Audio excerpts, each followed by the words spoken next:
Donc, nous voyons comment la demande globale est liée au marché monétaire. Si on prend le cas inverse, hop, vous avez toujours notre taux d'intérêt, notre quantité monétaire. Hop, premier équilibre. PQ. L'heure destinée. Petite demande. On imagine que notre BCE veut augmenter la quantité de monnaie.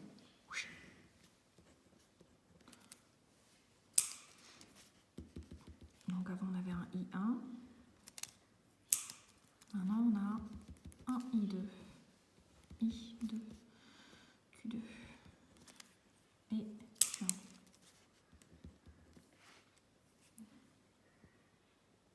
Donc la Banque centrale augmente la masse monétaire.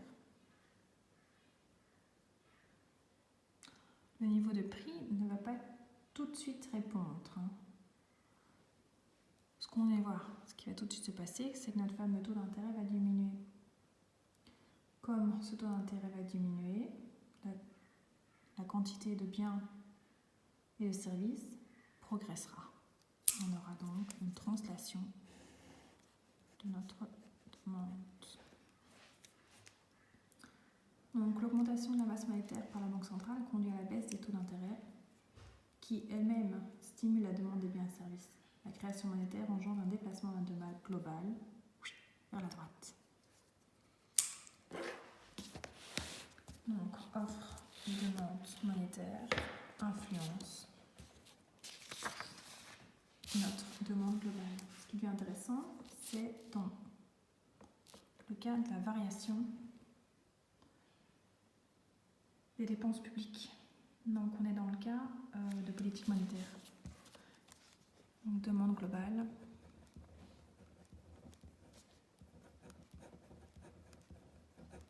Et politique monétaire. On retourne à Keynes, tout simplement.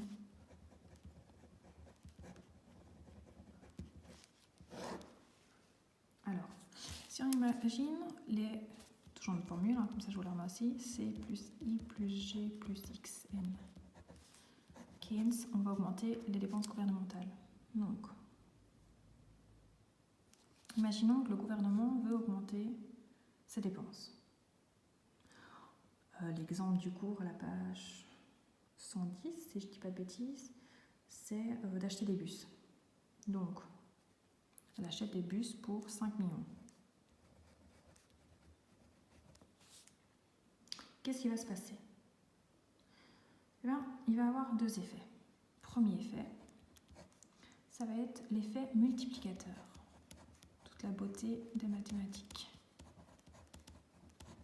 L'effet multiplicateur. Alors, le gouvernement a investi 5 millions dans des bus. Elle a acheté ces bus à une entreprise. Cette entreprise reçoit donc 5 millions. Elle va donc pouvoir augmenter soit l'emploi, soit ses profits. Donc la masse salariale augmente, soit ses profits. Les actionnaires, on peut également les récompenser. Donc vous allez avoir votre consommation qui va augmenter. Cercle vertueux, donc augmentation des consommations. Vous allez avoir tout simplement une augmentation des emplois. Ben oui, si les gens consomment plus, il y a plus de travail, on va donc augmenter l'emploi. Et de nouveau, augmenter les profits. Donc, il va de nouveau avoir une augmentation de la consommation.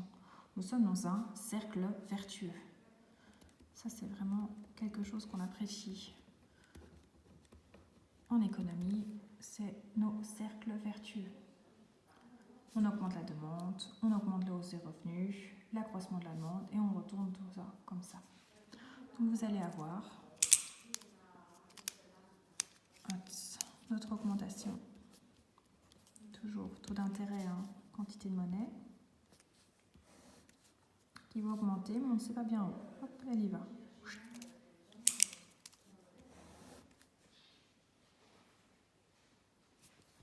Donc au lieu d'augmenter de simplement 5 millions, on peut augmenter de beaucoup plus. Cet effet multiplicateur va dépendre de la propension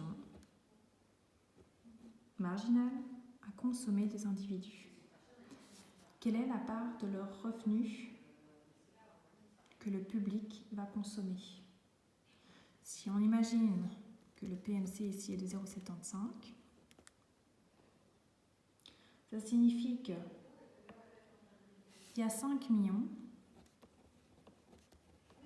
que la société des bus a reçu, fois notre propension, 0,65, on va avoir 3,75 millions d'augmentation encore engendrée.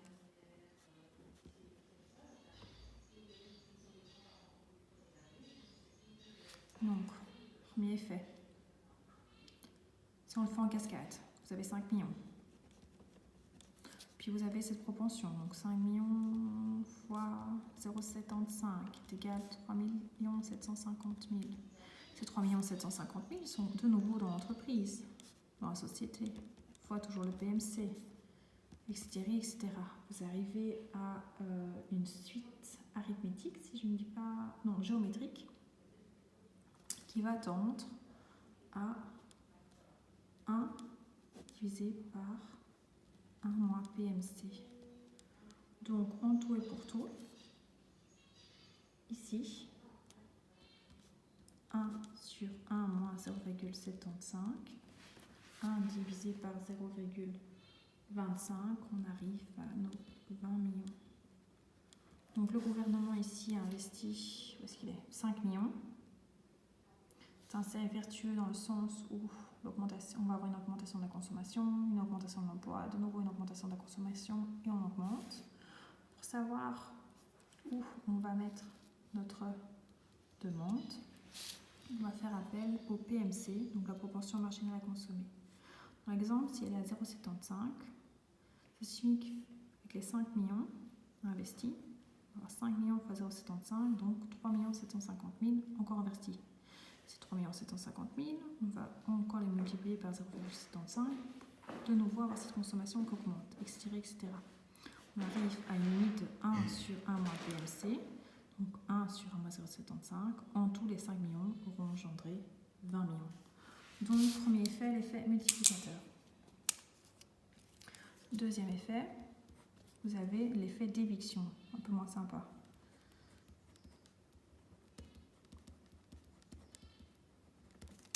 Il va avoir un peu l'effet inverse. Il va diminuer.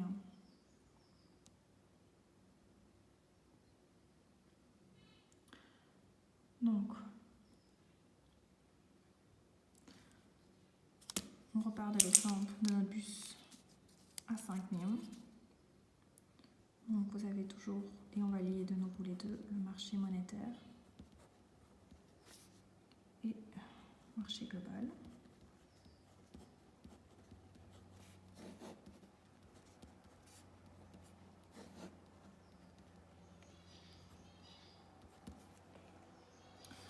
L'offre, la demande, notre demande. Donc la demande est fortement impactée par ces 5 millions. Elle augmente. Appelez par exemple demande 2. Mais cette augmentation va avoir des répercussions, et on l'a oublié, c'est l'effet d'éviction, sur le marché monétaire. Donc, si on veut augmenter la consommation, il faut augmenter notre demande de monnaie.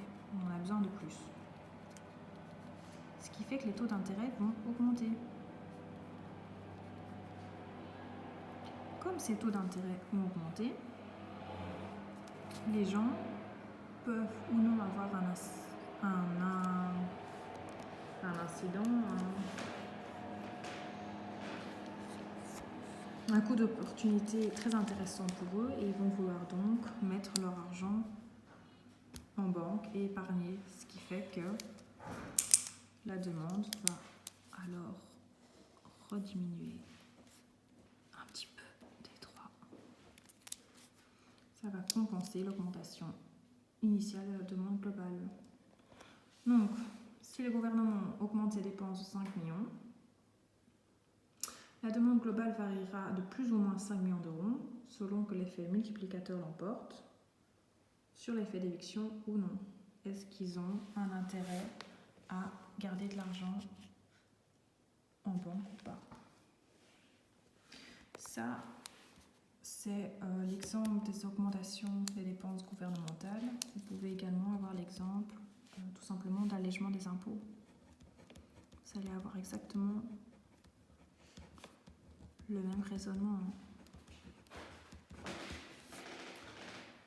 S'ils allègent les impôts, on a plus d'argent à consommer. Comme on consomme plus, la demande augmente. La demande globale va se déplacer par la droite et il faudra faire attention donc, du coup à l'effet multiplicateur et l'effet d'éviction, lequel l'emporte sur l'autre. Pour en revenir à Keynes,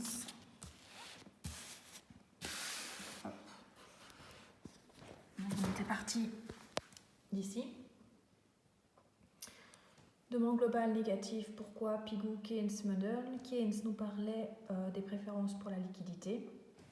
Est-ce que l'État doit intervenir ou pas? Il y a deux écoles, pour ou contre. Alors dans les pour, oui, il y a les théories de Keynes. Les politiques monétaires et budgétaires peuvent en principe répondre au sentiment d'optimisme des gens ou au sentiment de pessimisme pour pouvoir justement essayer de garder un équilibre sur le plus long terme. Par contre, il y a les contre. Les contre, c'est quoi? C'est souvent le retard. Oui, les politiques monétaires affectent la demande globale par l'intermédiaire des taux d'intérêt. On les voit ici, toc toc. Les taux d'intérêt jouent sur les dépenses d'investissement, mais la plupart des programmes d'investissement des ménages et des entreprises sont établis à l'avance. Mais oui, vous en tant que ménage, vous savez exactement ce que vous allez mettre de côté et pourquoi. Et sur plus ou moins 25 ans, on parle souvent, régulièrement des maisons. Donc il va falloir du temps pour qu'une variation des taux d'intérêt entraîne une variation de la demande, parce que vos investissements, votre consommation, elle est déjà pensée bien à l'avance. Il y a toujours un effet de retard dans la prise de décision et la vision des résultats. C'est pourquoi Keynes, lui, ne voyait pas une politique à court terme, mais plus à long terme. Alors vous avez également les stabilisateurs automatiques. Ça sert à quoi? C'est les moyens pour essayer d'éviter ces retards. On va vraiment recouvrir les éléments de la politique budgétaire qui stimulent la demande globale lors des récessions, sans que les responsables politiques n'aient à intervenir directement. Ce sont des mécanismes de l'économie qui réduisent les réactions du PIB à des chocs. Alors, il y a deux éléments. Il y a le système fiscal et les dépenses publiques. Donc si on a une récession, attention, petit apartheid, je pense que j'ai oublié d'en parler. Qu'est-ce qu'une récession? Retourne un petit peu en arrière. Ouais. Donc la récession, c'est une situation où le PIB réel décline pendant 2 trimestres consécutifs. Les revenus diminuent, le chômage augmente. Dépression, c'est vraiment la récession sévère. Donc quand vous avez une récession, que tous les revenus diminuent, les recettes fiscales sont assises bien sûr sur nos revenus. Si les revenus diminuent, les recettes fiscales diminuent également. Il va y avoir une baisse automatique des recettes fiscales, stimule la demande globale et contribue à limiter l'ampleur des fluctuations économiques. Même chose pour les dépenses publiques. Si on est toujours en récession au chômage, vous avez de plus en plus de chômeurs. L'accroissement des dépenses publiques en période de récession stimule alors cette demande globale. Si cette demande globale augmente, la consommation augmente et donc l'emploi augmente. On retrouve un état d'équilibre. Je pense avoir fait le tour de ce que je voulais faire. Je vous souhaite une très belle journée.